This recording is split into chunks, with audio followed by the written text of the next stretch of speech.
Hey everyone, welcome to the Work Time Fun Podcast. I'm Carl, and let's get started. Alright, got a little bit of news. Well, actually, I've been kind of lagging on making these podcast episodes, at least a stretch between. This weekend, I kind of got into a little incident. Nothing major, just had a Hot Pocket that I heated up and kind of didn't wait for it to cool down before biting into it, and therefore burning like a corner of my mouth where I bit into it. And yeah, a little graphic here, but some of that inside the skin kind of peeled off, and now it's all blistered up in there, and my mouth's been making all this extra saliva more than usual, so I sound like I'm slurring my speech sometimes. It's hard to eat or drink foods, especially anything that like touches that area. So I was like, oh man, I'm like even losing my appetite. And I like to eat, you know. On top of that, we went to what's that, SeaWorld here in San Diego, and man, I couldn't really enjoy too much. I wanted to drink beer, but I couldn't. I mean, I could, but yeah. Oh, and that's cool. If you guys haven't been there, they have a new ride called the Emperor. It kind of mimics what the Emperor Penguin does in a dive and goes through the water. And man, it both says that, you know, the tallest and fastest in all of California, or whatever, Southern California. But I don't know. I remember going to Magic Mountain and riding Goliath, and I thought that thing was like way bigger. But I haven't been back there since my teens, and I'm a lot older now. But man, I was excited to try it out because I was there this weekend, and man, it was awesome. That's all I could say. It was really quick. It was a lot shorter ride than I thought, but it was a great experience overall. On top of that, it was really short on the lines, and so I could have really gone back again, but I couldn't. You know, wife and the kid just didn't really like doing those kinds of rides, so I had to do it myself. So yeah. But I'll honestly say that the drop probably wasn't really the biggest draw for me. It was kind of like the free fall and not really spins. There wasn't not that much of any spins or anything, not really. But there are these moments where you're hanging upside down and you're kind of like free falling for a little moment. Man, that was fun. So yeah, that was cool. I mean, I honestly haven't been on the other rides because I haven't been able to, but since I was there and Emperor's new, I just had to try it. So that's how I got to it. Now on to some DC news. The official streaming date for The Batman, the one that's on theaters currently, is actually bumped up to April 18th, which is a Monday on HBO Max. Now, I talked about this a few days prior. Actually, it was my last podcast about DC news, or the Batman news, which I originally stated was going to be the 19th, but hey, a day earlier, so that's cool. Also, something else in the DC realm, but more of a personal matter. Ezra Miller has, gotten some trouble. He was arrested in Hawaii for some disorderly conduct. Don't know all the details, but this, on top of a lot of other things that has happened to him, just this past year alone, his trouble on set, apparently, like he's difficult to work with. All this and a whole bunch of other reasons has caused, some of the execs in WB to question Ezra's participation in any future WB projects. Basically, the rumor is that he's fired from WB for all this stuff that's been going on. And man, I don't know. No more Flash Ezra Miller? Maybe that might be a good thing. I mean, the new Flash movie is supposedly going to reboot everything, right? Anyways, so depending on how that ends, maybe we'll get another Flash. A lot of people are rooting for Grant Gustin. If you haven't seen him, he's the actor that is the current Flash in the TV show. So, hey, that's a cool... I mean, I enjoyed the Flash series in the early seasons, like season 1, season 2. Everything kind of beyond that started getting all funky, especially with whatever's being put out recently, because, man, it just went down the deep end, and not in the good way. Alright, now on to some Marvel news. If you haven't already gotten your tickets for Doctor Strange Multiverse of Madness, what are you waiting for? I mean, I got tickets the first day they got out, and unfortunately I wasn't able to get the normal theater seats that I liked on Thursday prior to the release. So we got tickets for Friday on actual release date. At least it's going to be IMAX and all that good stuff. So be prepared for the review there and try to actually get my buddies to talk this time. And honestly, anyone that's following Marvel in any social media platforms, you've probably already been bombarded by all the like publicity and advertisements, trailers, whatever. I mean, you've got YouTube clips showing everywhere. I see it on Twitter everywhere. Shoot, I even see TikTok videos on it everywhere. So yeah, I mean, get your tickets because everyone's gonna go get them. Speaking of which, also I've seen, man, they're really pumping the ads and like clips and whatever for Moon Knight as well. I mean, that's a great show, so that's worth it. But it's really interesting to see what they've really been putting out there, especially all these recent stuff. So big stuff going on this year for all Marvel, DC, superhero fans in general. All right, superhero fans, rejoice.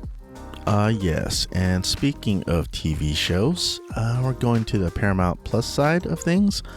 Halo, Episode 3, Emergence. I don't know, man.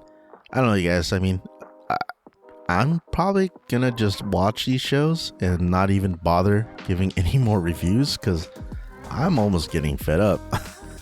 Honestly, I've been saying that for the past couple episodes. I've been reviewing the Halo episodes, and it sucks because I picked up picked up Paramount Plus just for the fact of trying to watch Halo, thinking it's going to be this awesome show, which proved it hasn't. However, I will have to say that I have been enjoying the heck out of Star Trek, more particularly Star Trek Picard. I am caught up to season 2 and anxious to see what comes up next Thursday. And same with Star Trek Discovery, which I find really fun to watch. It's another different pace, another setting that's way even before past the original series timeline. So that's really interesting to see and how that all developed. I mean, the main character, that Sonequa Martin Green that she plays, it's Michael Burnham. Yes, she's a female with a male name, or more typically a male name, but she happens to be the sister to Spock. And not in the traditional sense, more like Foster, but still. I mean, so that now is something new and interesting. And so that's what kept me going. I mean, along with all the other, like, just fun craziness of that show. So, I mean, overall, Halo has disappointed me. However, I've enjoyed the Star Trek side of things, so that's what's kept me going. And plus all the movies that are in there, it's pretty cool. Also, there are some old movies worth watching, like the original Top Gun, since we've got the Top Gun sequel coming out this year. So if you need a fresh recap, there's the original Top Gun, and also the original Sonic the Hedgehog, since that's already, the sequel is already out in theaters. And surprisingly, well, maybe not surprisingly, but it's been doing fairly well.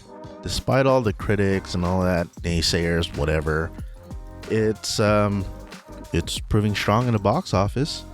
Totally blew Morbius away that first weekend. So, oh man, Morbius. Never mind. Let's just not go there. Sonic the Hedgehog 2. Now that okay.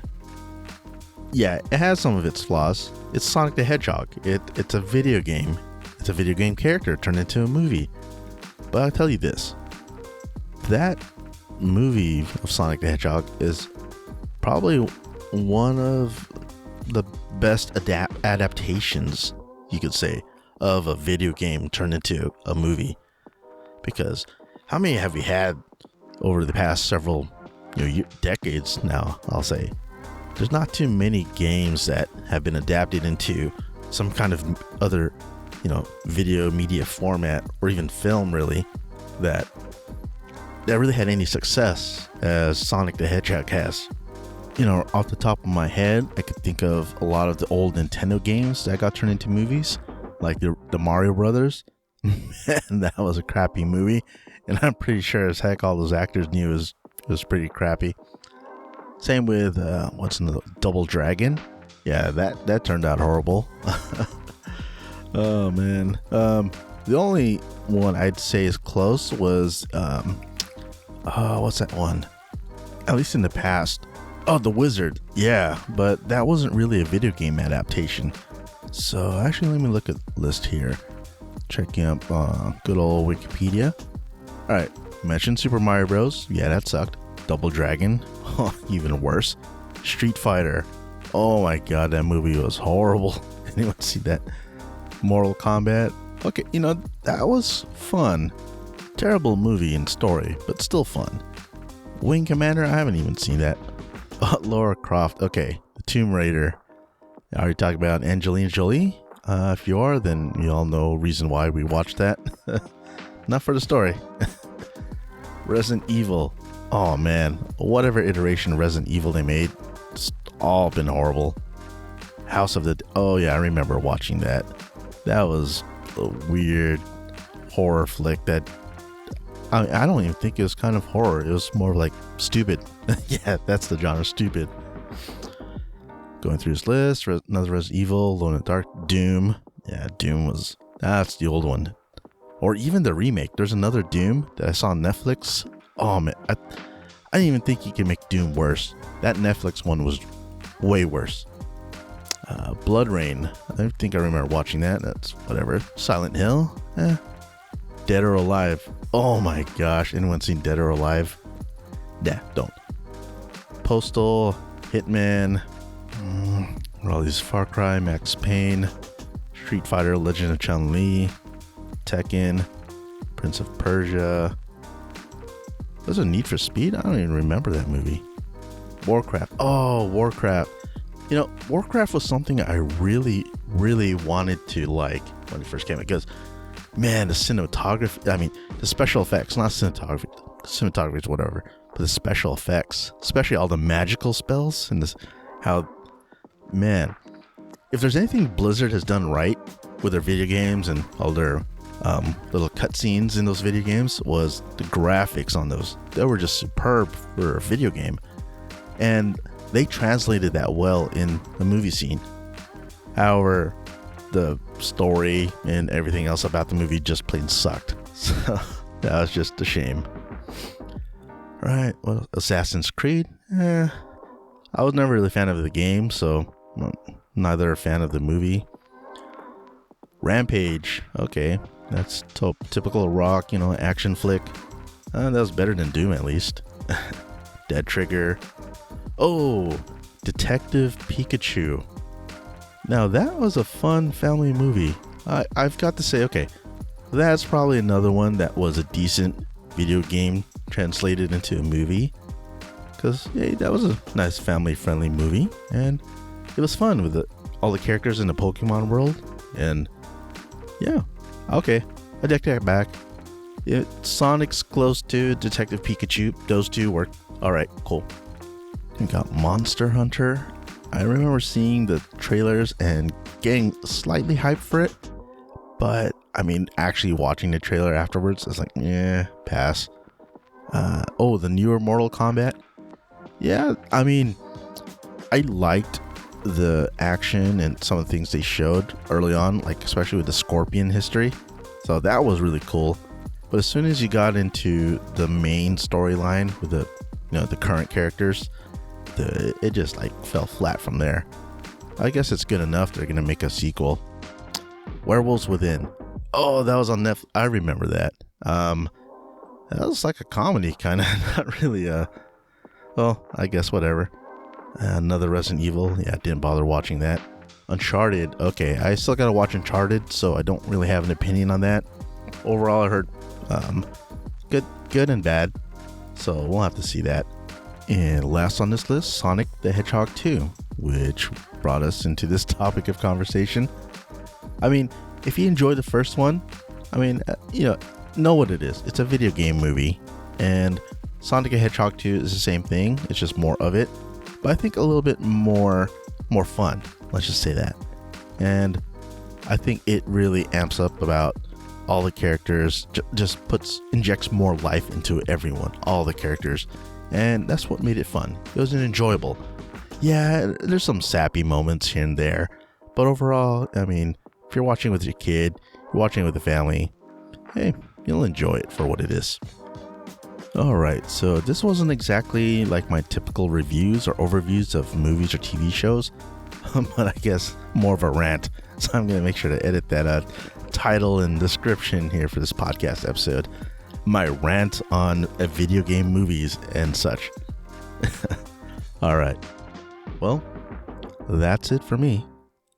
I hope you all enjoyed this podcast episode. I hope you all enjoyed listening to me. So until next time, have a fantastic day.